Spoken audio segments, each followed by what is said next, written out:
بسم اللہ الرحمن الرحیم۔ نبی الملاحم سیریز میں خوش آمدید۔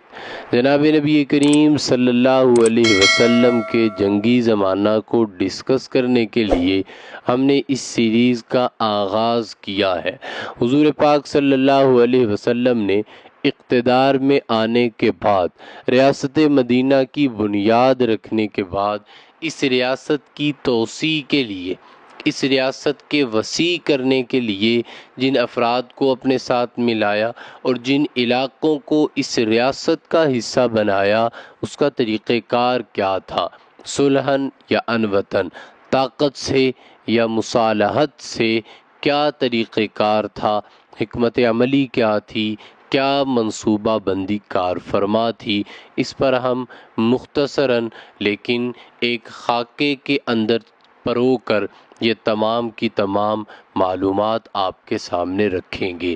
آج کے تعارفی اور ابتدائی ایپیسوڈ میں 3 باتیں آپ کے سامنے رکھنے کا ارادہ رکھتا ہوں۔ ان میں سے پہلی بات یہ کہ مدینہ میں تو قتال تھا، مکہ میں قتال کیوں نہیں تھا؟ دوسری بات جو میں عرض کرنا چاہوں گا وہ یہ کہ حضور پاک صلی اللہ علیہ وسلم نے جتنے بھی غزوات میں شرکت فرمائی، ان میں سے قتال کتنے غزوات میں ہوا؟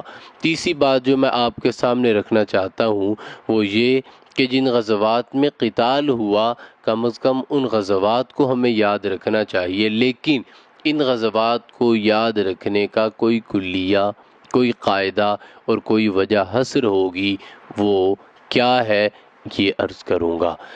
اب آئیے سلسلہ وار ان تینوں باتوں کی تفصیل میں جاتے ہیں۔ پہلی بات یہ کہ حضور پاک صلی اللہ علیہ وسلم نے مدینہ میں قتال کیا، مکہ میں قتال کیوں نہیں تھا؟ اس کا جواب یہ ہے کہ مکہ میں حضور پاک اور مسلمان عوامی حیثیت سے رہ رہے تھے، جبکہ مقتدرہ اور حکومتی حلقہ میں کفار تھے۔ حکومت کفار کی تھی اور مسلمان وہاں عوام کی حیثیت سے رہتے تھے۔ اگر حضور مکہ میں ہوتے ہوئے قتال کرتے، تلوار اٹھاتے، تو عوام کا حکومت کے خلاف تلوار اٹھانا بغاوت کہلاتا ہے۔ اگرچہ بغاوت کی کسی درجہ میں تحسین بھی کی جا سکتی ہے، لیکن اس میں ایک درجہ عیب کا بھی پایا جاتا ہے۔ حضور کو یہ گوارا نہ تھا کہ بغاوت کے دبہ کا کوئی شائبہ بھی اسلام کے مقدس اور پاکیزہ دامن پر پڑے۔ یہی وجہ اور حکمت عملی کار فرما تھی کہ حضور نے مکہ میں رہتے ہوئے قتال نہ فرمایا۔ دوسری بات جو میں عرض کرنا چاہتا تھا وہ یہ کہ حضور نے جتنے غزوات میں شرکت فرمائی، ان میں سے قتال کتنے غزوات میں ہوا؟ تو یاد رکھیے کہ جس غزوہ میں، جس جنگ میں حضور شرکت فرمائے اسے غزوہ کہتے ہیں، اور جس جنگ میں حضور شرکت نہ فرمائے بلکہ اپنے کسی صحابی کو کمک دے کر روانہ فرما دیں اسے سریہ کہتے ہیں۔ تو جس میں حضور نے شرکت فرمائی وہ غزوہ، جس میں حضور نے شرکت نہ فرمائی وہ سریہ۔ اب جن میں حضور نے شرکت فرمائی ان کو غزوات کہتے ہیں، ان کی تعداد 27 ہے۔ جن میں حضور نے شرکت نہ فرمائی اس کو سریہ کہتے ہیں، ان کی تعداد 47 ہے۔ اب جن میں حضور نے شرکت فرمائی تھی ان میں بھی تمام غزوات میں قتال کی نوبت نہیں آئی۔ یہ حضور پاک کے رحمت عالم ہونے کی ایک بہت بڑی دلیل ہے کہ حضور کی دعوت تو دعوت رہی، حضور کا جو جنگی زمانہ ہے، حضور کے جنگ کا جو دور ہے، اس میں سے 2/3 ایسا ہے جو صلح پر مبنی ہے۔ دنیا دیکھ لے، بڑے بڑے فاتح گزرے ہیں، کوئی ایک علاقہ انہوں نے صلحاً فتح کیا ہو؟ حضور پاک صلی اللہ علیہ وسلم کے جنگی زمانہ کا 2/3 حصہ صلح پر مبنی ہے۔ 27 غزوات میں سے 18 غزوات وہ ہیں جن میں قتال کی نوبت نہیں آئی۔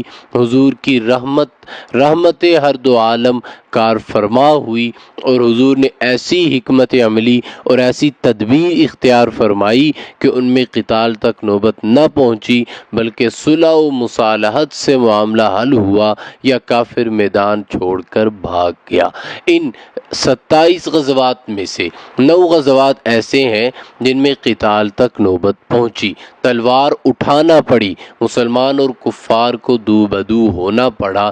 کم از کم ان غزوات کے نام جن میں قتال ہوا ہمیں یاد ہونے چاہیے۔ تیسری بات جو میں عرض کرنا چاہتا تھا کہ ہمیں غزوات یاد تو ہونے چاہیے، لیکن کوئی کلیہ ہو، کوئی قاعدہ ہو، کوئی وجہ حصر ہو جو ہمارا معاون بنے اور ہم ان غزوات کو بسہولت اپنے ذہن نشین کر سکیں۔ تو دیکھیے میں ایک کلیہ عرض کرتا ہوں۔ اس کلیہ کو ہم 3 کیٹیگریز میں تقسیم کریں گے۔ پہلی کیٹیگری یہ کہ 3 مشہور غزوات کون سے ہیں۔ دوسری کیٹیگری یہ کہ سن 5 ہجری میں حضور نے قتال والے کتنے غزوات میں شرکت فرمائی۔ تیسری کیٹیگری یہ کہ حضور پاک صلی اللہ علیہ وسلم نے سن 8 ہجری میں کتنے ایسے غزوات میں شرکت فرمائی جن میں قتال ہوا۔ اب آئیے بالترتیب ان تینوں کیٹیگریز کی مختصر تفصیل کی طرف چلتے ہیں۔ پہلی کیٹیگری یہ کہ 3 مشہور قتال والے غزوات کون سے ہیں، تو آسان ہے، بدر، احد، خیبر، بچے کو یاد ہے۔ دوسری کیٹیگری یہ کہ 1 ہجری یعنی کہ سن 5 ہجری میں ایک ہی سال میں قتال والے کون سے 3 غزوات پیش آئے۔ وہ 3 غزوات خندق، بنو قریظہ، بنی مصطلق۔ اور تیسری کیٹیگری اس سلسلہ میں یہ ہے کہ سن 8 ہجری میں کون سے ایسے غزوات پیش آئے جن میں قتال ہوا۔ یہ بھی 3 ہے، فتح مکہ، حنین، طائف۔ ایک وجہ حصر بھی عرض کر دیتا ہوں، اس وجہ حصر کو بھی ہم 3 ہی کیٹیگریز میں تقسیم کریں گے۔ وجہ حصر کی تفصیل یہ ہے کہ حضور پاک صلی اللہ علیہ وسلم نے قریش کے خلاف کتنے غزوات میں قتال کیا، حضور پاک نے یہود کے خلاف کتنے غزوات میں قتال کیا، قریش اور یہود کے علاوہ دیگر عرب قبائل کے خلاف کتنے غزوات میں قتال کیا۔ پہلی جو اس کی شق ہے کہ حضور نے قریش کے خلاف کتنے غزوات میں قتال کیا، تو اس کا جواب 4 غزوات ہیں، بدر، احد، فتح مکہ، خندق۔ دوسری کیٹیگری کہ حضور نے یہود کے خلاف کتنے غزوات میں قتال کیا، تو اس کا جواب ہے 2 غزوات، خیبر، بنو قریظہ۔ تیسری کیٹیگری اس سلسلہ میں یہ تھی کہ حضور نے قریش اور یہود کے علاوہ دیگر عرب قبائل کے خلاف کتنے غزوات میں قتال کیا، اس کا جواب 3 غزوات ہیں، بنی مصطلق، حنین اور طائف۔ یہ سلسلہ اسی طرح چلتا رہے گا۔ السلام علیکم ورحمۃ اللہ۔